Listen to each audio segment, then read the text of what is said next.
Yes, ça glisse pas. Bonjour à tous et bienvenue sur Plaisir et Diète dans la même assiette. Aujourd'hui on se retrouve pour une recette de cake à la pomme, une recette de cake aux pommes si tu veux. Tout simplement c'est une recette pas low calories, c'est pas une recette high calories on va dire. C'est une recette toute simple, néanmoins ça va à un niveau 4 je te rassure, on est bien, on est vraiment bien. Tu peux t'en sortir à peu près 80 calories pour une part. Donc si tu veux manger le gâteau en entier, tu peux t'en sortir pour 800 calories pour tout un gâteau. C'est à toi de voir en fonction des ingrédients que tu vas choisir. Mais je vais te donner quelques conseils pour adapter en fonction de tes objectifs. Donc sans plus attendre, je vais te présenter les ingrédients. Dans cette vidéo, le contenu est simple. On a toujours une présentation des ingrédients, les étapes pour la préparation, tu verras c'est super simple. Le four est déjà en train de préchauffer, je l'ai fait préchauffer à 200. Et ensuite, j'explique, je déguste avec vous et je vous présente quelques petits conseils par rapport à la recette. Et si vous voulez, on parle un peu ensemble, tout ça, on échange. On fait le point, on dit des trucs sur Maxime, tout ça. Ouais. C'est parti? On y va? C'est parti pour la recette? T'as faim? Moi aussi j'ai faim et je vais me faire un gâteau entier. Allez, let's go! Ok, alors pour les ingrédients, c'est tout simple, je vais vous les présenter, ils sont tous juste ici. On a ici un gros sachet. Ce gros sachet, c'est de la farine d'avoine de Bulk Powders. De la farine d'avoine de Bulk Powders qui est à 2,5 kg, c'est pour ça que le sachet est énorme. Si vous avez besoin d'acheter chez Bulk, donc déjà pour des produits de grosse qualité qu'on a ici aussi en huile de coco, je vous le conseille vraiment d'acheter toujours en plus grosse quantité parce que ça vous coûtera moins cher au kilo. Donc forcément à terme ça vous coûte moins cher. Donc si ça vous intéresse, vous avez toujours moins 20% avec le code JulienBBR ici pour Bulk Powders. Ensuite on a dans les ingrédients du sel iodé je le rappelle, toujours plus intéressant qu'un sel de table tout simple. On a 2 œufs, on a du yaourt à la grecque, on a de l'huile de coco, donc comme je vous l'ai présenté, on a une pomme qui est épluchée, tout simplement parce qu'on va éviter d'avoir les épluchures dans cette recette pour éviter d'avoir trop d'antinutriments avec la peau de la pomme. Et on a ensuite une banane, bien sûr, que je vais rajouter dans la recette sans la peau, évidemment. On a ensuite un saladier pour travailler le mélange. Et enfin, on a ici un plat à cake. Et ça sera tout ce qu'il nous faut pour cette recette. C'est parti, on y va. Ok, c'est parti pour la recette. Alors, on va commencer tout simplement avec la farine d'avoine que je vais venir placer ici. Donc la farine d'avoine pour ma part c'est de la farine sans gluten, vous pouvez aussi utiliser d'autres farines bien sûr, vous n'êtes pas obligé d'utiliser de la farine d'avoine, néanmoins c'est toujours plus sympa d'éviter une farine trop transformée.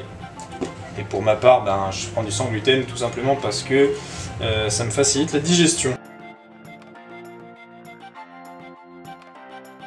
Donc pour rappel vous pouvez retrouver la recette directement sur le site. À l'heure à laquelle cette vidéo est publiée, vous allez pouvoir trouver directement la recette sur le site avec toutes les quantités, etc. Et savoir comment moduler en fonction de soit vos objectifs, soit de ce que vous avez dans votre placard. Donc, là, je vais placer ma banane. Commencez à découper un petit morceau. Lavez vos mains si vous faites ça. Tac, tac. Mais après, de toute façon, en mélangeant, tous ces petits morceaux vont être complètement écrasés. Donc la banane ici va rajouter un petit goût sucré à notre gâteau, tout simplement. Vous pouvez très bien faire ça aussi avec une fourchette si vous êtes plus propre que moi. Ensuite, on va rajouter la levure. Alors vous pouvez voir qu'ici, il n'y a pas énormément de farine pour un gâteau entier. Pour un cake entier en tout cas. En fait, tout simplement parce que cette recette, elle a un très bon volume. Ce qui est notamment fait parce que la texture est extrêmement soft, vous allez voir ça. Tout simplement parce qu'il y a pas mal de yaourt, il y a 150 grammes et ça va nous rendre une texture assez moelleuse, assez aérée et ça va être extrêmement sympa. On va rajouter un petit peu de sel. Je vous conseille, si vous voulez, vous pouvez mettre de la cannelle aussi dans la recette, ça rend super bien.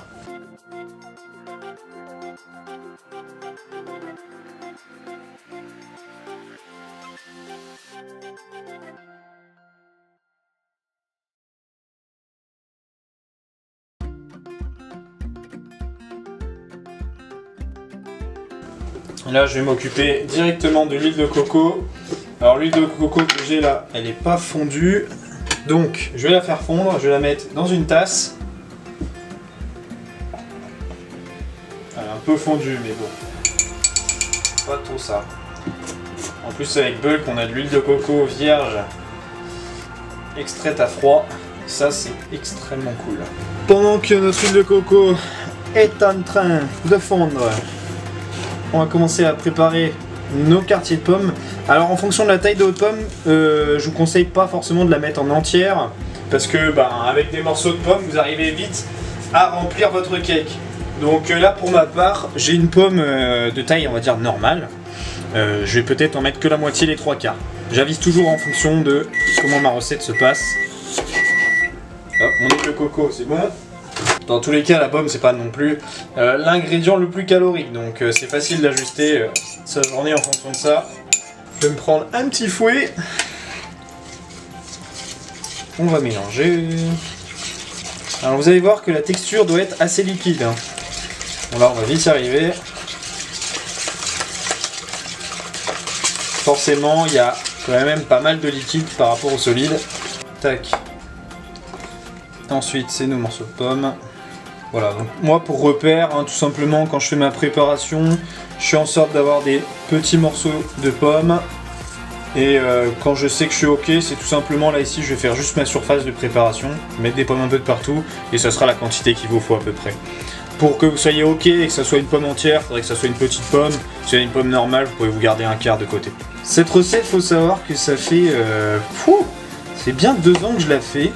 Tout simplement parce que j'ai toujours aimé les gâteaux et les tartes aux pommes. Ça me rappelle un peu mon enfance et ce que me faisait ma maman. Et du coup, il fallait que je trouve un substitut quand je suis parti de la maison, il y a des années. J'ai l'impression de parler comme un vieux. Ça m'a toujours fait plaisir de me faire ça pendant mes études. Et ça m'a pas mal aidé parce qu'en fait c'est une recette, voilà, hein, si vous mangez le cake entier et que vous avez des besoins caloriques sur un repas qui sont à peu près de 800 à 1000 cales, vous avez un gâteau entier et c'est ultra cool. Après vous n'êtes pas obligé de le manger en entier, hein, si vous voulez en manger que la moitié, vous êtes déjà à 400 cales, voire si vous faites la version la plus calorique, 500. Et une moitié de gâteau, c'est déjà très sympa. Je sais pas qui c'est qui mange des gâteaux en entier, mais c'est moi. Je pense que, comme je l'avais dit, les 3/4, ça sera bien suffisant. Il ne faudrait pas non plus qu'il y ait trop de morceaux de pommes en fait dans votre préparation, tout simplement parce qu'après, il faut bien que on ait une pâte qui se forme. Hein, donc, si vous en mettez trop, ouais, c'est bien. On va s'arrêter là, et ça, je les mangerai à côté, en petit plaisir. Ta-ta-ta. Notre préparation est bien, on va rajouter ça dans notre moule. Pour ma part, j'utilise un moule en plastique, donc j'ai pas besoin de le graisser. Je sais que, dans tous les cas, grâce à l'huile de coco que j'ai rajoutée dans la préparation, le gâteau va très bien s'enlever du moule. Vous voyez, j'ai pas mis longtemps, il n'y a pas de folie dans les ingrédients. Le seul truc à faire, c'est faire fondre de l'huile de coco. Et ensuite, ça c'est au four, vous pouvez faire autre chose en attendant. Donc si possible, faites mieux que moi, n'en mettez pas partout. Vous voyez les aléas du direct, on veut se dépêcher. Personne n'a rien vu. Allez hop, on prend tout ça et ça va filer au four pour 20 à 25 minutes.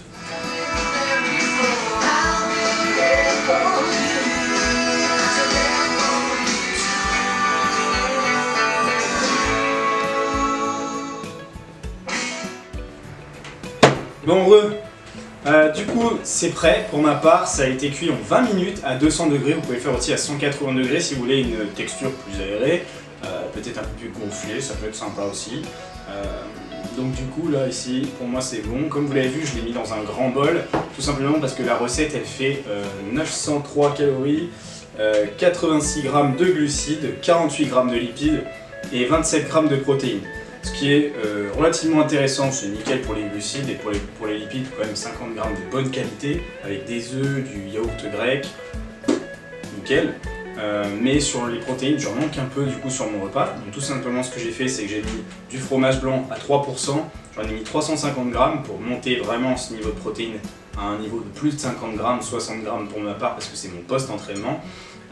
Sur un post-entraînement où je suis à plus de 0,6 g par kilo de poids de corps en protéines. Et au niveau des lipides, j'ai aussi rajouté 40 g de beurre de cacahuète pour terminer tout ça et ça me fait un repas à 1200 calories. Alors que le cake, donc comme vous l'avez vu, j'ai mis du York à la grecque, ce qui est sans doute la version la plus grasse, la plus élevée en calories qu'on peut faire, tout simplement parce que le yaourt à la grecque, dans un pot de 150 g, il y a plus de 15 g de lipides.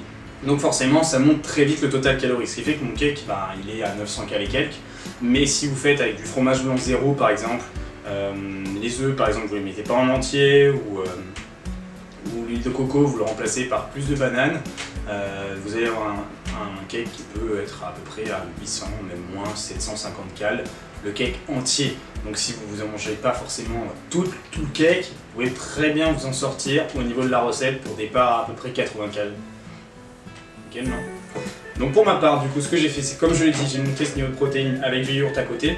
Comme la recette est assez élevée sur les autres macros, forcément il fallait que je rattrape un peu. C'est rapidement prêt, ça m'a demandé pas beaucoup d'attention, ça s'est cuit au four rapidement, j'ai pu faire autre chose en même temps, et pour moi c'est nickel, j'ai plus qu'à reprendre ma journée de travail. Je sais, je reprends ma journée de travail assez tard, il est 18h, comme vous pouvez le voir, la lumière a pas mal baissé sur la vidéo. Mais voilà, nickel, je vais déguster ça devant ma série, en espérant que cette vidéo vous aura plu. Si c'est le cas, vous pouvez toujours cliquer sur j'aime et même vous abonner. À la prochaine pour une autre recette ou une autre vidéo. C'est pas ouf hein, ce que je viens de faire là. Moi j'aurais plutôt fait un truc genre tac. Là c'est mieux. Salut!